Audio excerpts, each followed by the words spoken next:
All right. So, as was mentioned, today I'm going to talk about how we are changing hearts and minds on euthanasia and assisted suicide, based on the work that CCBR has done to gather the most effective apologetics that we could find into a book, apologetics that we've street tested at the University of Toronto through the Pro-Life Club there, and that we use in presentations throughout Toronto and high schools. But I want to start with the story of Viktor Frankl. Viktor Frankl was an Austrian Jewish psychiatrist and neurologist and Holocaust survivor.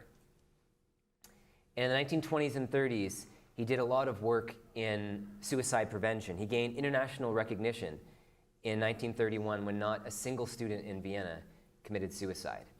And he found that people had a collection of things in life from which they got a sense of meaning and purpose. Things like health or wealth or family or friends or success or love. But traveling around from concentration camp to concentration camp, these things were instead replaced with extreme suffering. And around him he saw many people choose suicide in one form or another.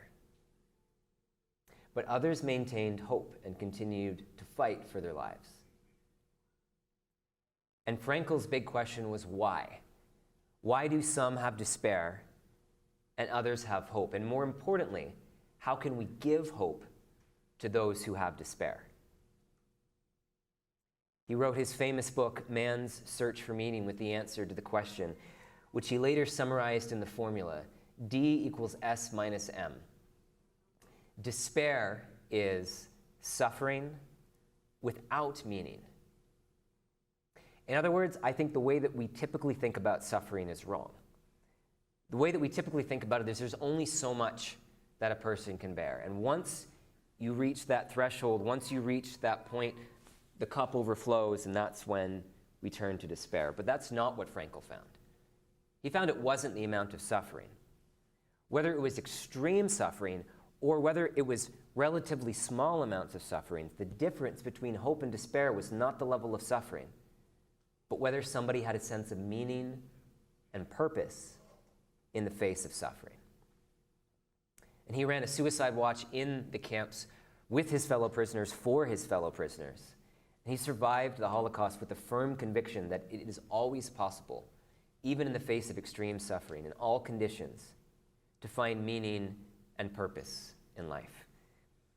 And I start with Viktor Frankl because I think we see this pattern of D equals S minus M all the way throughout the issue of euthanasia and assisted suicide. Now, we can approach the issue in several ways. We can talk about the slippery slope that occurs when we legalize euthanasia and assisted suicide. And I think that's true, and we can point to evidence of the logical conclusion of legalization. But the problem is, in our society, individual rights will trump risks every time, and the best we can argue for is safeguards, if people think there's an individual right to die. Or we can look at the societal arguments and the effects on the institutions of law and medicine, and I think that these arguments are also true. But in our culture, individual rights will trump societal concerns every time. And we can make the unstated theological argument, but we need to be able to share the message in a way with people of any faith or no faith at all, a way that can reach anyone. So that's where the book came from that my colleague Jonathan Van Maren and I wrote to capture the best ways that we could find, looking at everyone doing important work on euthanasia and assisted suicide, and then going out to the streets and to the culture and talking to people about the issue and trying to figure out what can actually change hearts and minds. And we have experience doing this on the abortion issue, right? Looking for common ground that we have with the culture that we can then use to make the pro-life case. So much of our culture is pro-choice, but as Justina will go into more detail on in the morning, we can make the pro-life case with a relatively simple message. We can find the common ground that most people in our culture also believe in science and human rights. And we can make the case that human rights are for all human beings, and they should start when we know from science that the human being starts, which is at fertilization. We work with that common ground to advance the pro-life position and to get through the cognitive dissonance on the abortion issue, where people hold two competing beliefs in their minds, right? That if there's a wanted baby, everybody knows it's a baby, everyone knows it's a human, nobody has a blob of tissue or a uterine contents shower. You have a baby shower when you want the child. But when it's an unwanted child, suddenly we forget the humanity, right? So we look for common ground in order to break through that cognitive dissonance. On the issue of euthanasia and assisted suicide, the cognitive dissonance is that our culture believes in suicide prevention and suicide promotion. And our culture believes in human equality. Yet we're splitting human beings into two classes and preventing some suicides but assisting others. And ultimately, at the end of the day, I think that it boils down to a suicide question. That when someone wants to end their own life, what should our response be? And in order to respond and challenge the notion that there is a right to die, I think that we can make the case that suicide is the ultimate self-harm. Being suicidal is always a symptom of some other unmet need, and our duty to the suicidal is always to prevent suicide, never to assist it. It's always to alleviate suffering and despair, never to give in to suicidal despair. The question at the heart of the debate is who gets suicide assistance and who gets suicide prevention. When we start out our conversation, so University of Toronto Students for Life, we were going out for an hour a week for a year or two at U of T and at Ryerson to test out some of these apologetics and try and find which arguments work or how we could make them work better or if we could find better questions. And my friend Matthew, who was the president at the time, he found a really simple way to open up conversations. You just ask somebody, what do you think about assisted suicide? They'll say, well, I think it should be legal in these circumstances for these reasons. And he says, okay, what do you think about suicide? And they'll say,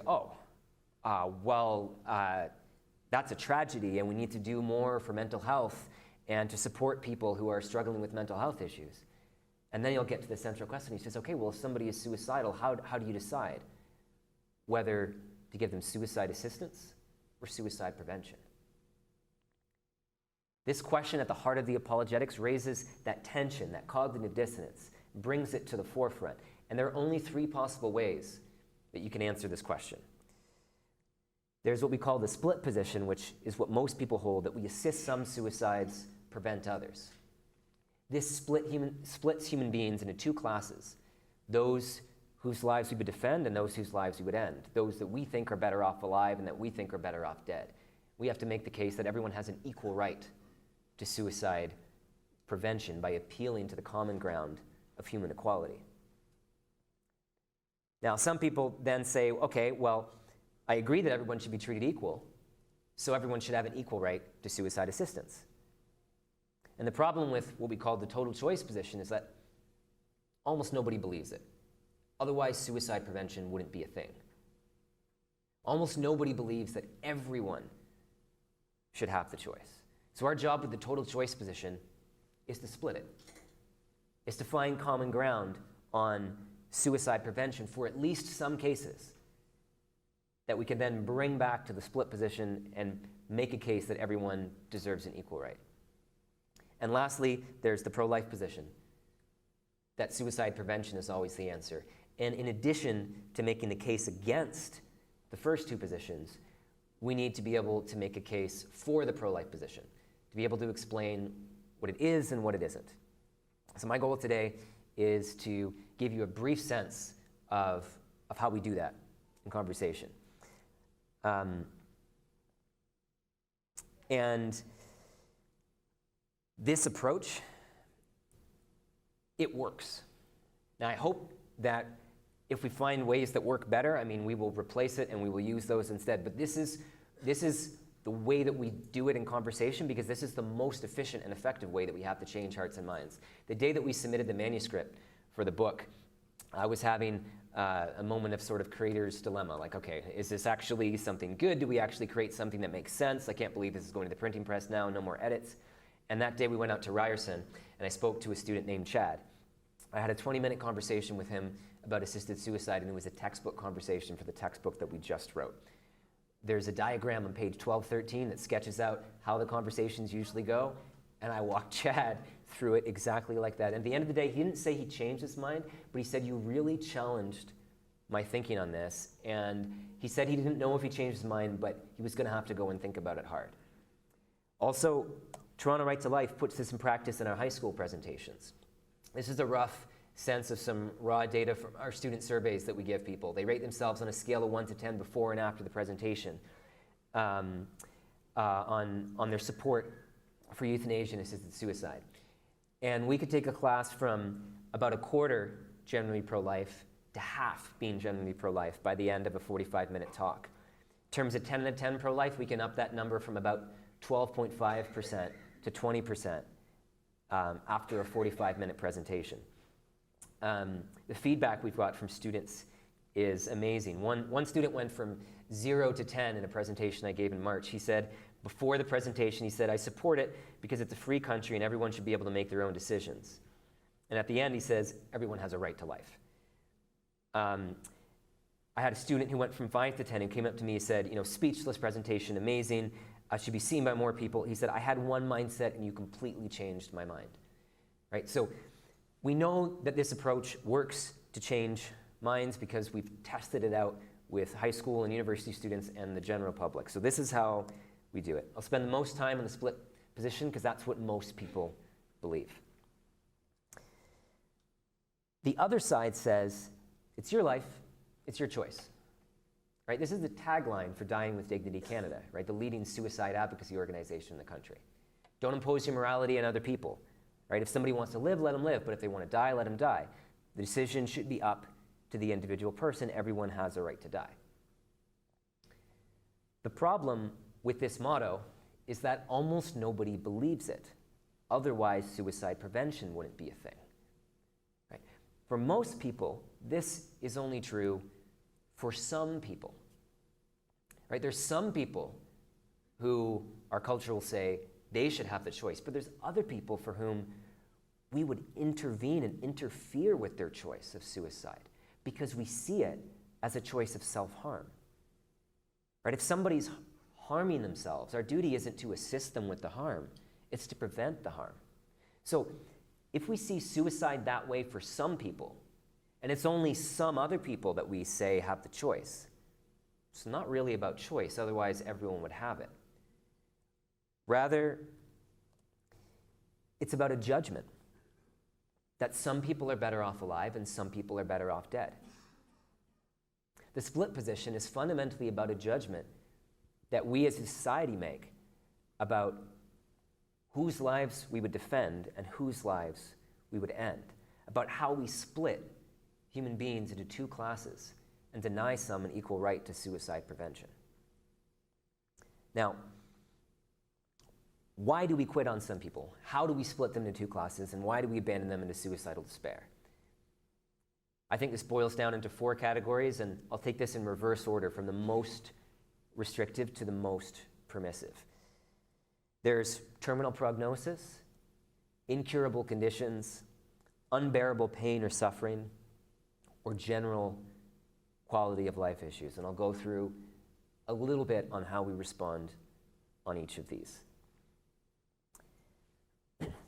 And I'm using the terms euthanasia and assisted suicide interchangeably here because at the end of the day, I think it's the same fundamental moral question. If somebody is requesting euthanasia or assisted suicide, it's fundamentally a suicide question. And we have to look at the word that the other side doesn't want to use, right? With the abortion debate, it's people should have a right to choose.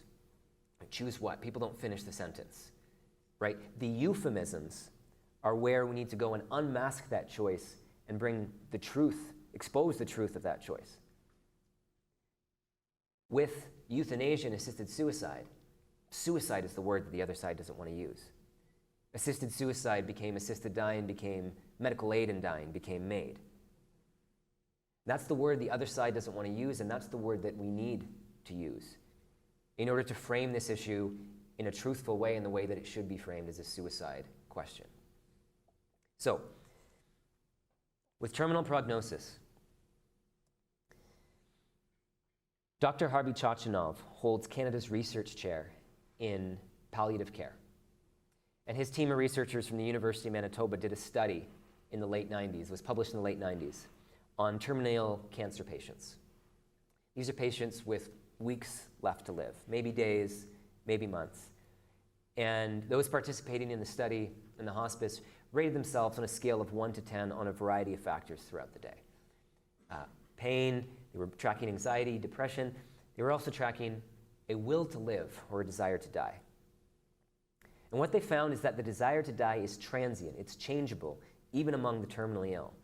That over a 12-hour period, someone could go back and forth by as much as 30% between wanting to live and wanting to die, and over a month by as much as 70%. What they found is that in the first 2 weeks of entering the hospice, a decreased will to live was most closely linked with increased feelings of anxiety and depression. Right? No different than someone who's not terminally ill. It was only in the last 48 hours that that link changed to physical pain or shortness of breath.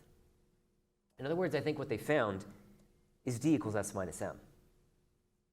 That it's not the suffering, it's not the cancer necessarily that determines whether someone has hope or despair, whether they want to live or whether they want to die. But being suicidal is a symptom of some other unmet need, even for the terminally ill. Imagine how lonely it would be entering a hospice and knowing this is the last place you're going to live. Maybe it's getting to know some of the staff or making a friend, or maybe it's getting a visit from a family member or friend, or from a chaplain or a counselor, or maybe it's getting better pain management. But even for the terminally ill, being suicidal is a symptom of some other unmet need. We can see this in the data from Oregon Public Health as well. In the state of Oregon, where assisted suicide's been legal since the late 90s, when the government helps somebody kill themselves, they ask why. People can check more than one box. The number one reason is people cite losing autonomy, 92%. 89% say they're less able to engage in the activities they enjoy. 79% feel a loss of dignity. Half cite losing control over their body. 40% feel like a burden.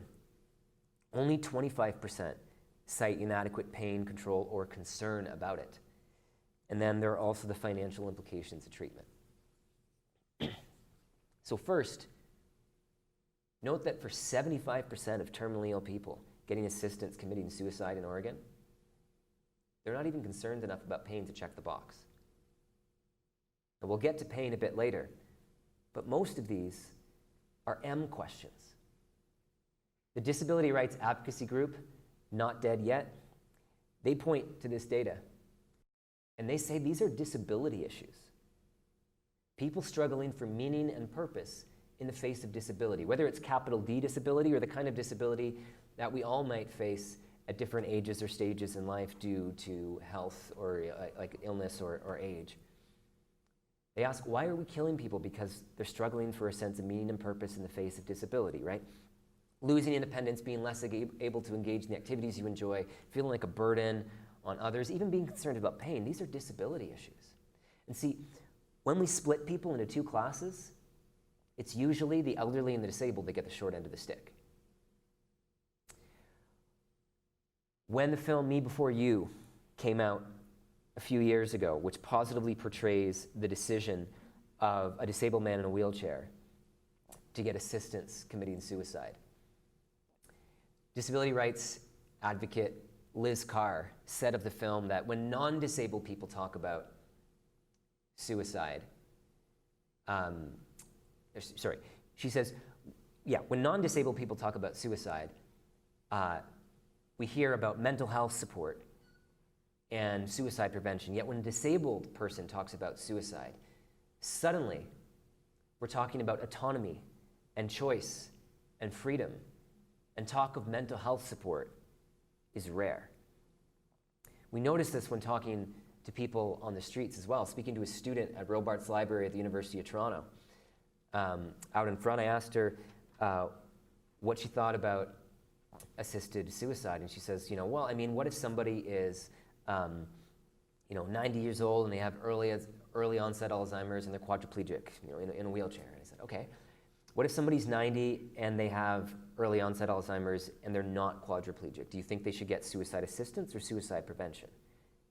She says, well, I mean, there's support available for dealing with early onset Alzheimer's, and she starts talking about mental health support and effectively suicide prevention. And I put the question back to her. I said, well, you see what you just did there, two people in very similar situations, but one of them's also quadriplegic. And the one who's in a wheelchair, you're going to assist with that suicide, but the other person, you're going to offer mental health support. Doesn't everyone have an equal right to suicide prevention, whether they're disabled or able-bodied?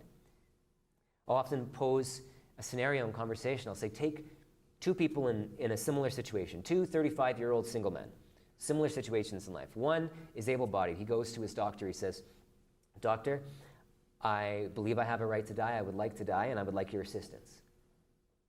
Right? And right now, he wouldn't be eligible.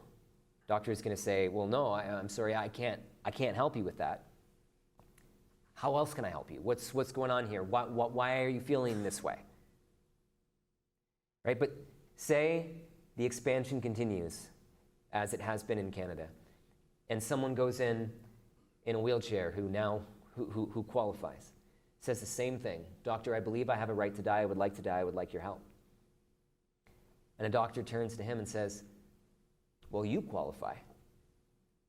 I can help you with that. That's our society saying to someone with a disability, I can see why you would want to die. That's not empowering. That's a deadly form of ableism. There's a disability rights advocacy group, Project Value, that posted a series of videos on Facebook back in 2015, 2016, between the Carter case and legalization, talking about the dehumanizing ways in which they're reduced to their conditions, the challenges that they face in life given disability, but the meaning and purpose and value that they find in life in spite of, or sometimes because of, disability, in voicing their opposition to those with disabilities being eligible for euthanasia and assisted suicide. We see the same kind of thing with ageism too. Talking to another student on the University of Toronto campus, I said, what do you think about assisted suicide? He says, well, it's your life, it's your choice, some variation of that. And I asked about a case in Europe where a 90-year-old woman said, I'm just tired of life. No terminal illness or anything. She asked for euthanasia, she was euthanized. And the student says, well, yeah, it's her life, it's her choice. And I said, okay, what about a 19-year-old who's just tired of life? She says, well, okay, that's different. I said, why? The student responds, well, our teenage years are a very turbulent time of life. I said, I agree. There's lots of reasons why our teenage years are a very turbulent time of life. Don't you think there are lots of other reasons why old age might be a turbulent time of life, or why at different ages or stages throughout life we might face turbulence? Don't you think that everyone has an equal right to suicide prevention, whether they're 19 or 49 or 90? Whether they're disabled or able-bodied? So our job in conversation is to be able to bring that ableism and that ageism to the surface, because people hold it by default, but once you ask a few questions and present it back to them, they are uncomfortable with the opinions they just expressed seconds ago. My friend Matthew Batista, the past president of U of T Students for Life, he had a similar conversation in front of Sid Smith at U of T. And he went through a lot of the apologetics in the book. After a 20-minute conversation, the student's just like, okay, yeah, but what if somebody is 90, stage 4 cancer, they're in a wheelchair, they've got Alzheimer's? And Matthew says, would it make a difference to you if they weren't in a wheelchair? And the student stops and he thinks about everything that Matthew explained to him for the last 20 minutes, and he says, yeah, it would, but now you're just showing me how I'm being a jerk. So our job is to expose and highlight that kind of ageism and ableism, because people aren't uncomfortable with it once they realize that's what's going on. Okay, now what about pain? So remember, first of all, for 75% of the terminally ill in Oregon, they're not even concerned enough about pain to check the box. But 25% are. They cite inadequate pain control or a concern about it. That's 1 in 4. That is still serious and significant. First, we can go back to Dr. Harvey Chochinov for round 2. He says in the Toronto Star in 2015 that at the time of licensure, of graduating from medical school, physicians in Canada have been taught less about pain management than those graduating from veterinary school. And he cites statistics from the Canadian Institute of Health Information that 70 to 85% of Canadians simply don't have access to good palliative care. So the first problem is our knowledge as a society, our ability to deal with pain. So it's hard to measure pain. You can't hook someone up to a machine and measure how much pain they're in. The most medically sophisticated way we have to measure pain is to ask somebody, how much pain are you feeling on a scale of 1 to 10? But the estimates that I've seen from different medical professionals are upwards of 90%, 93%, 97% of pain. We have the medical knowledge to manage and control. So our medical knowledge is here, but our access and education is way down here. The average physician isn't getting the training. There aren't enough specialists available.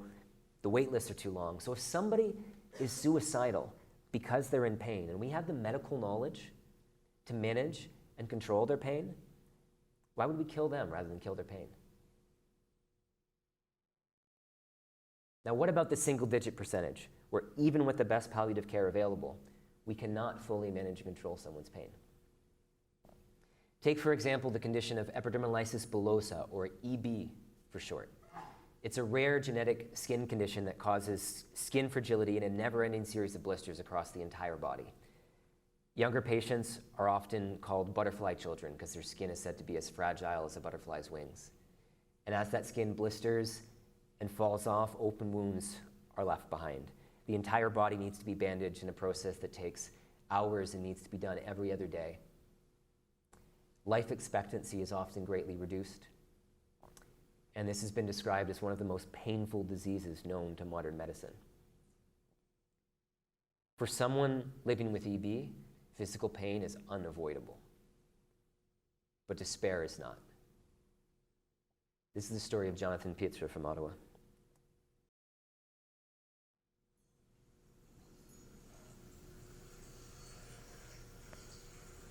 To help manage his condition and prevent infection, Jonathan and Tina must go through the most excruciating process of Jonathan's day, his bath.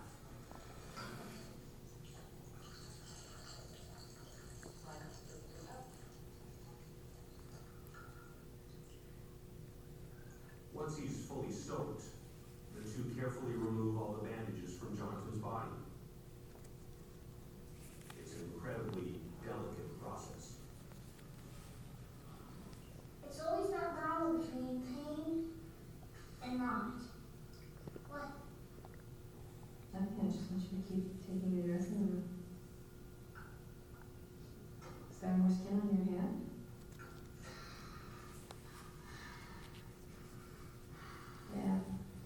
Yeah, I saw it on the transition. I know, I saw that too.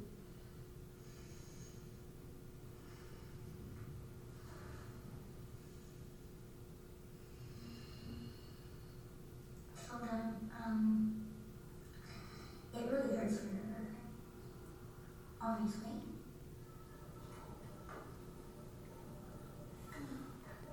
The bath is just the first part of the process. The second part involves putting a new set of dressings on his body.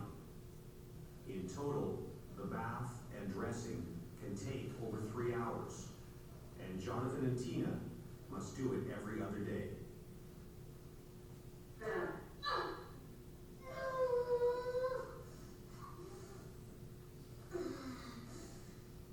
Probably the biggest challenge being so helpless and hurting and having to do dressings, and I mean, you're the one who's hurting him.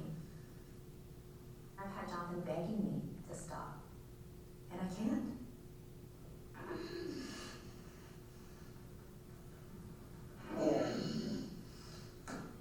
This is not an easy process. Very typical of what we see with patients that want to end their life, including patients that have a diagnosis where it's hard to feel like they can endure another day.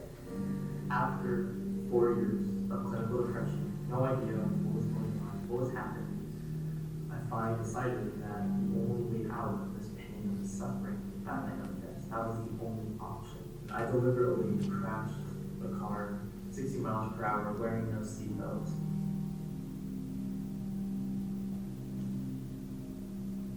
The number one suicide spot in the world is the Golden Gate Bridge in San Francisco.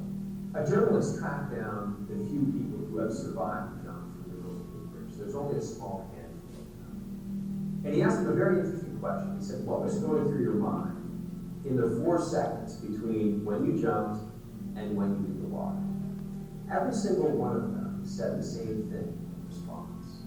They said that they regretted the decision to jump. With one man saying, I realized in an instant that all the problems in my life that I thought were unsolvable were actually solvable, except for having just jumped. I was dazed, I was in shock. I couldn't believe that I was still alive.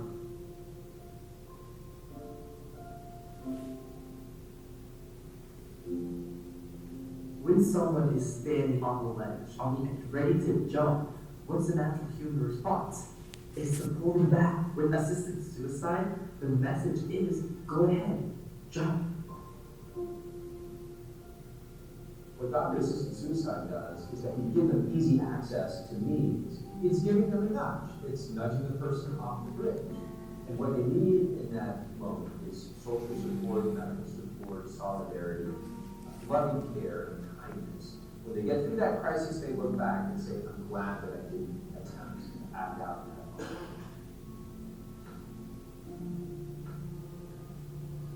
Someone's suicide impacts so many, their family, their friends. The ripples spread in ways that someone who's suppressed could never imagine.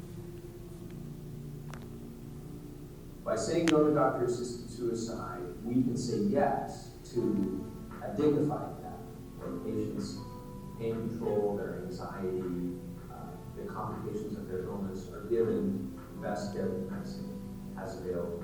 Every suicide is tragic. Whether you're old or young, healthy or sick, your life is precious where you are and is worth living.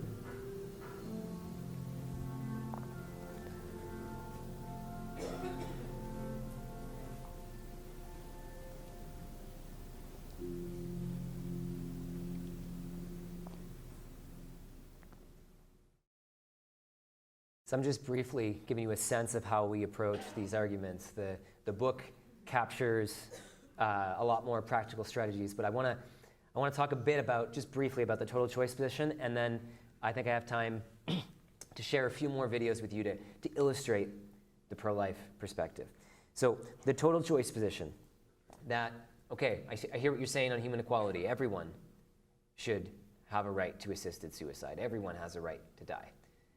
Again, the first problem is that most people don't believe this. We're going for suicide prevention. We want to split that total choice position and find some common ground that suicide prevention makes sense at least sometimes. So it's often simple questions like, should we ever prevent suicide? Is suicide ever a bad thing? Is it ever a tragedy? My friend Matthew came up with a good question again when talking to a couple people. A few friends, he personalized it. He said, well, if your friend was suicidal, would you want to prevent his suicide or assist it? Now, somebody might say, okay, well, it depends if you're rational or of sound mind. Right, so we have to be able to ask some questions about this too. What is rational suicide? When we say to two people who are suicidal, we say, well, no, you're being irrational. That doesn't make sense. Oh, but you're being rational in your desire to end your own life. That's just back to the split position judgment. That's just back to our judgment of who we think is better off alive and who we think is better off dead, that we think it would be rational that some people want to end their lives. It says more about our judgment than about their state of mind. Or people say, well, it depends if you're of sound mind, if you're thinking clearly, right? In the DSM-5, the Diagnostic Standards Manual in psychiatry, if you flip to major depressive disorder, suicidal ideation is one of the diagnostic criteria for depression. So if somebody is thinking about suicide, how are we supposed to determine whether they're of sound mind or whether they need psychological help? So these are a few of the simple questions that we can ask. Now, the total choice position and the split position work together like a double-edged sword. The split position is what our culture believes, that some people are better off dead. But the total choice position is the legal argument that wins the day, that everyone has a right to die. And that's why we get the slippery slope. Because if everyone has a right to die, then every safeguard is a restriction on that right. And every safeguard will eventually be struck down. And meanwhile, the cultural belief is that some people are better off dead, and you're left with fewer and fewer laws to protect vulnerable suicidal people. And that's when you get from suicide into homicide as well. So we can see everywhere else where it's been legalized, the Groningen protocol, where you have parents and doctors can decide to put a disabled infant to death in the Netherlands. You see, like I said, from suicide to homicide, where there's no consent. There's shocking amounts of euthanasia with no semblance of consent in places where it's been legalized for decades. You see insurance companies that tell people, like, for example, Barbara Wagner will cover your lethal injection, but not your chemotherapy, because it's cheaper to kill people than to care for them.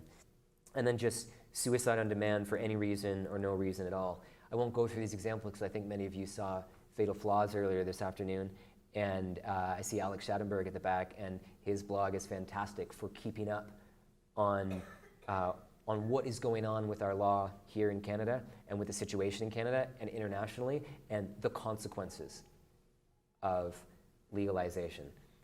So highly recommend his blog, and the Euthanasia Prevention Coalition does an excellent job keeping tabs on this and illustrating what happens when we legalize euthanasia and assisted suicide. But I want to say a bit about the pro-life position, what it is and what it isn't. When I'm talking to high school students, first thing I'll say is the pro-life position on euthanasia is not the pro-life position on abortion. I'll say, I know that some of you disagree with me on abortion, and that's an important conversation to have another day.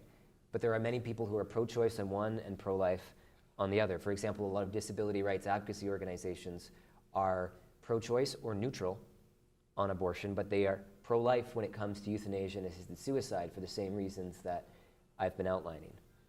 So I think it's important to be able to tackle one issue at a time.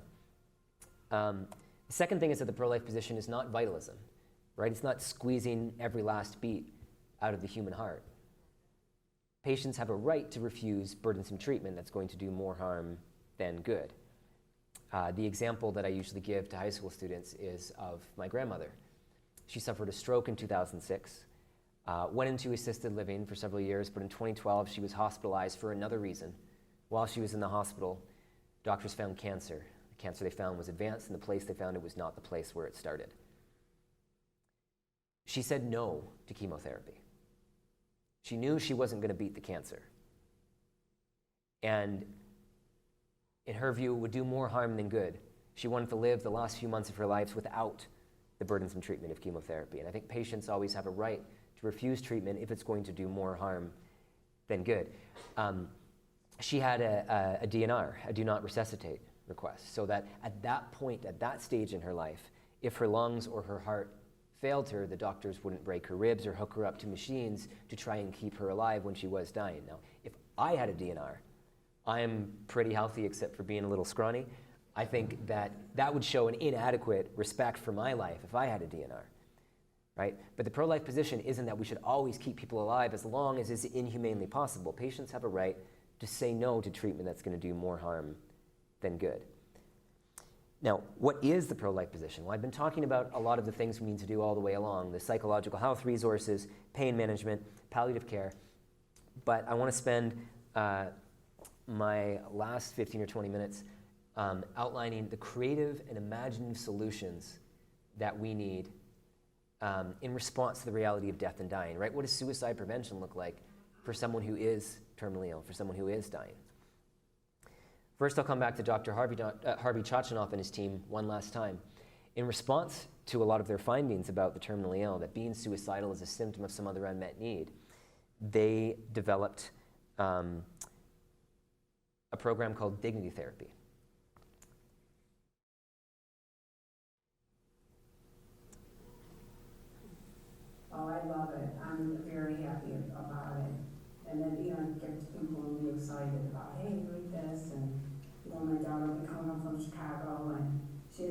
she doesn't know anything about it yet, and when she comes home, I'll be able to say, you know, read this about your mommy. I've always been honest with her about everything, and I'm not, you know, embarrassed about any of my life, and I think maybe that's what I want her to know, you know, this is everything about your mom, and maybe things that I forgot to tell her, and she'll probably laugh and cry just like we did, and it's a nice tool. I love it. I just think it's a really nice piece of information.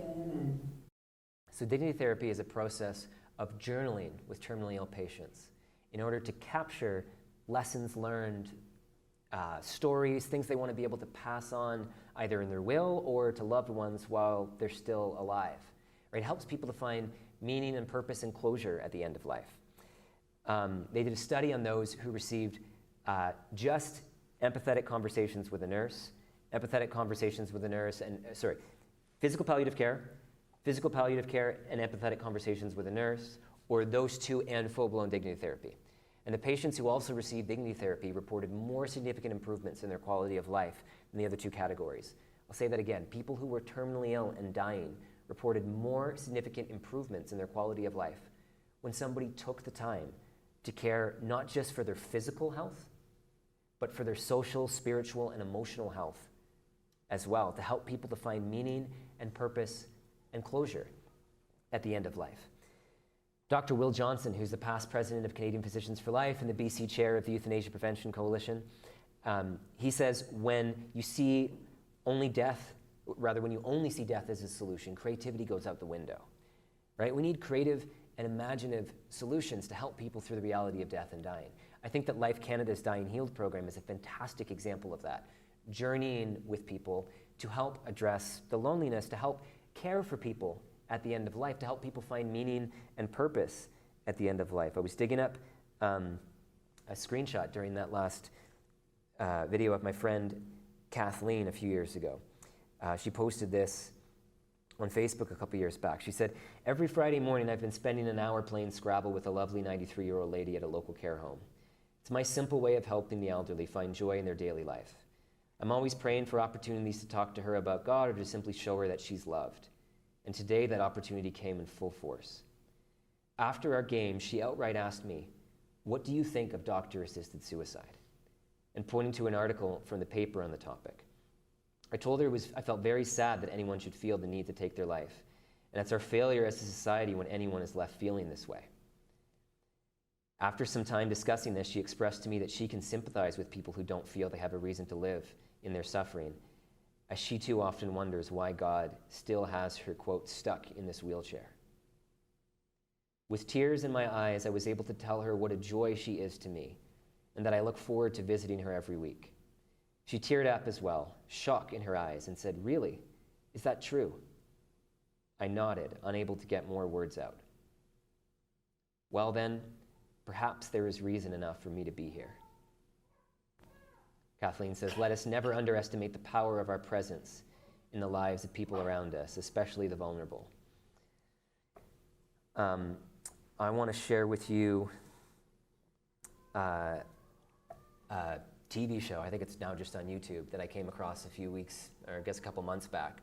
I was at home alone for an afternoon, and I stumbled across this, and I watched a few episodes, and my wife came back, and I was crying on the couch. She's like, "What's going on?" So it's a show called My Last Days, from producer Justin Baldini. And the show is about how to truly live as told by those who are dying. And each episode is about 20 minutes, and it journeys with someone finding meaning and purpose in life in the face of terminal illness.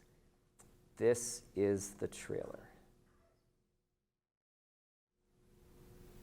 I joke about it next to the express lane. The 12 items or less lane.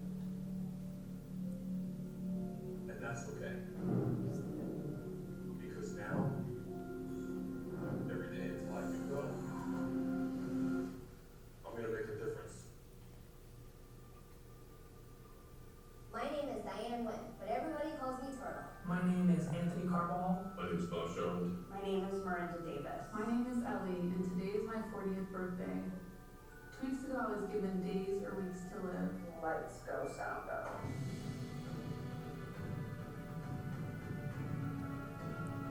I'm not afraid of the act of dying. I'm just afraid to leave everybody. I figured if I could check out, then I wouldn't be a problem to anybody. We hold our toes in the sand together. These moments we can always relive. It's not about counting the days, it's just making the days count. Anybody can say, oh, that's my kid, oh, I love him. You show him that you love him. You gotta show him. I started paying attention again to this present moment. I'm listening to the trees. I'm living. I'm alive right now. I said, why not me? I was supposed to learn and grow from this experience somehow.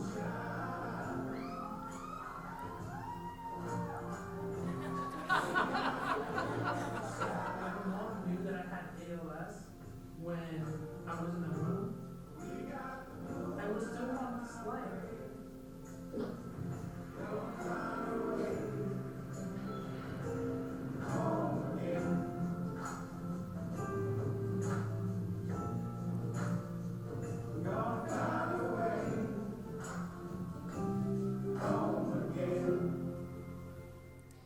So there are some questionable things here and there in the series, but I think I think that you could alternately title this D equals S minus M, because every episode is about somebody journeying to find meaning and purpose in the face of suffering. And I just want to play a little bit from the first episode that I watched, which was of Anthony, living with ALS. This is how it opens.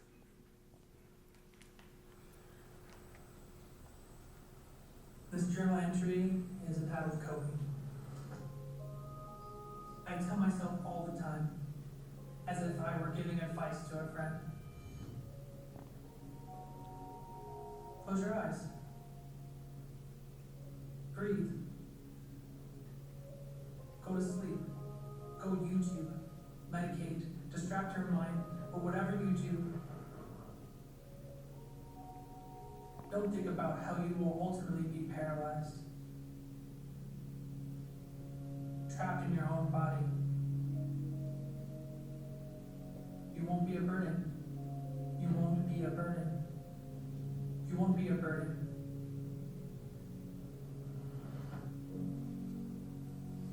The mind creates what it needs out of desperation to cope. Cope. I think I'm coping effectively, or at least I'm really trying. Trying not to think about it. My name is Anthony Carball, and when I was 26 years old, I was diagnosed with a disease called ALS. 3 years ago, doctor said I had 2 to 5 years to live. But ALS does not mean that my life is over, and I want everyone to know that you can always live a meaningful life if you evolve with your circumstances. I wanted to show you one other clip from the episode about how he, in his words, evolves with his circumstances. So how have you been? I've been good. Good. Anything new? Yeah, I guess I've never talked to you about the stroke. I've been trying to get over the idea of a tracheotomy. Last year I saw my mom go through that whole procedure. I was kind of saw her come out of surgery, and that was kind of traumatic for me. But, you know, I see my mom living a really fulfilling life. I'm also really scared of that decision. Right. My mom had to decide whether she was going to get the trach or she was going to die. For me, I got to get it before I get to that point. These are not markers of disease progression. These are ways to facilitate where you're at and raise your level of function. Whether it's a better mount for your camera, I didn't prescribe that. You prescribed it. I used to say, I used to be, just that phrase, I used to be someone that could help my mom, or I used to be a good skateboarder, or I used to be a good photographer. I was frustrated, and so I decided that I was going to try to do photography again. This is it. The first piece that I got first was this arm that holds my camera up here, make my images a little more interesting. It broke. So here's my camera wheelchair that I built. So my friend Jenny helped me put it in my shoe. You can see it here. there, and so I just have to step on it. It turned from photographing blurry compositions to taking photographs in the streets of Redlands. How you doing? Yeah, you look great. Is that your Sunday shirt? Yeah. I enjoy the day every day. This wheelchair is making me a better photographer. But in a weird way, I'm grateful for that.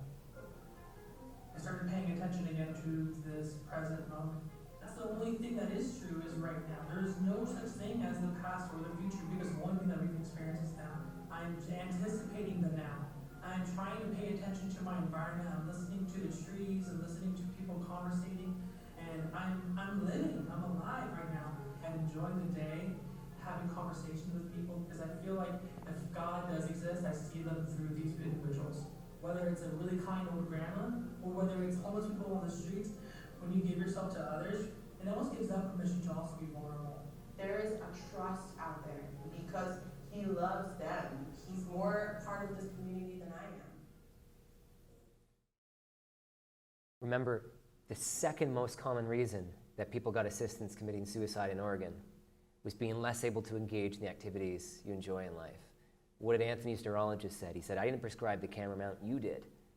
Right? Getting some of that ability back in order to help find meaning and purpose in the face of suffering.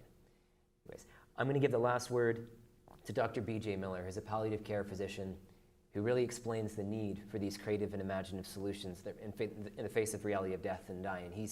He works in hospice care, but he's also a triple amputee and was the recipient of a lot of palliative care himself.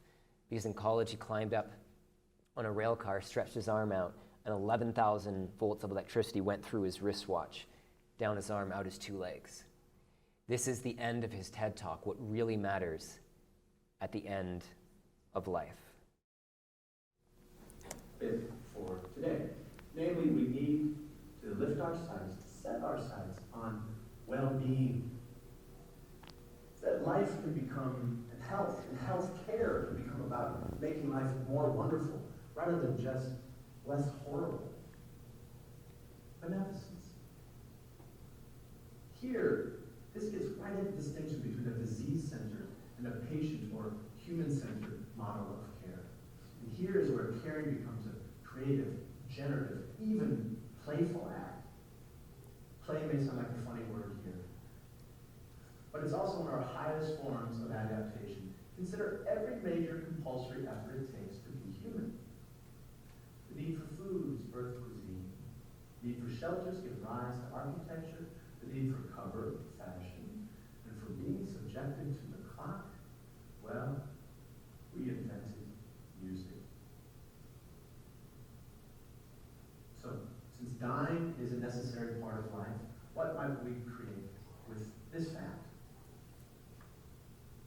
By play, I am in no way suggesting that we take a light approach to dying or that we mandate any particular way of dying. There are mountains of sorrow that cannot move. In one way or another, we will all kneel there. Rather, I am asking you to make space, physical, psychic room, to allow life to play itself all the way out. So that rather than just getting out of the way, aging and dying can become a process of crescendo through to the end. We can't solve for death. I know some of you are working on this.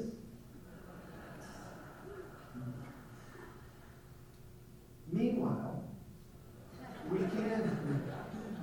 can design towards it. Now, parts of me died early on, and that's something we can all say one way or another.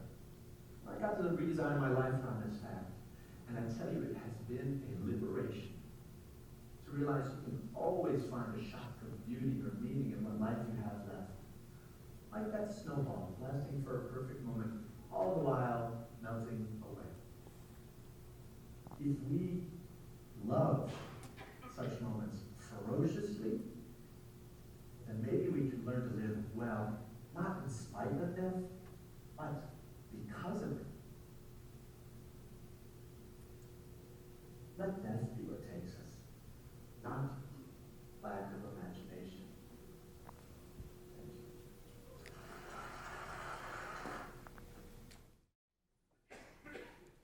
All right, so the book is our best summary of the best way we've found to put these principles into conversation. It's been tested by U of T Students for Life on the sidewalks, campuses of downtown Toronto, by Toronto Right to Life in Catholic high schools throughout the Greater Toronto Area, tested by CCBR summer interns. I trained our interns on this in August after they spent 2 to 4 months talking to people about abortion. We spent one morning on this, went down to the University of Toronto, and immediately they were having effective conversations, starting to change people's minds on the issue. So we've captured it because we know it works, and we hope that people will find it useful. There was polling done several years back that 70% of Canadians supported euthanasia and assisted suicide. But after a 15-minute conversation, that number dropped down to about 35%. Our goal is to do our part to help people have thousands and thousands of those 15-minute conversations. That phone number is the one that was mentioned at the beginning. If you text that number, the questions will magically appear to me somehow. I think someone will be bringing them to me. But we still have, I think, 15 minutes until the dinner break. So happy to take questions.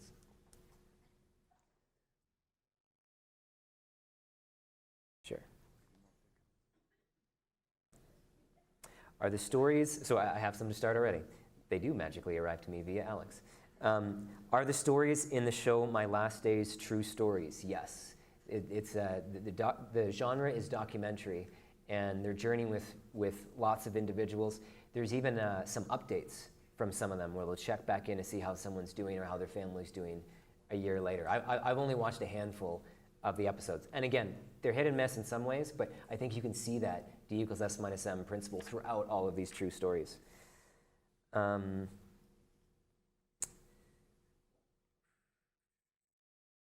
you give a very brief run-through of an example, or 2 or 3, of textbook conversations, mock dialogue style? Well, I've been giving you snippets all along the way, but maybe to kind of sketch what that conversation with Chad looked like on the day of the manuscript submission. We usually start out by asking people, what do you think about assisted suicide? What do you think about suicide? And then how do you decide if someone gets suicide prevention or suicide assistance? And then usually someone will say, well, it should be someone's choice if they're in these particular situations. The next step we'll call reveal the reason. That's the it's your life, it's your choice for some slide that we want to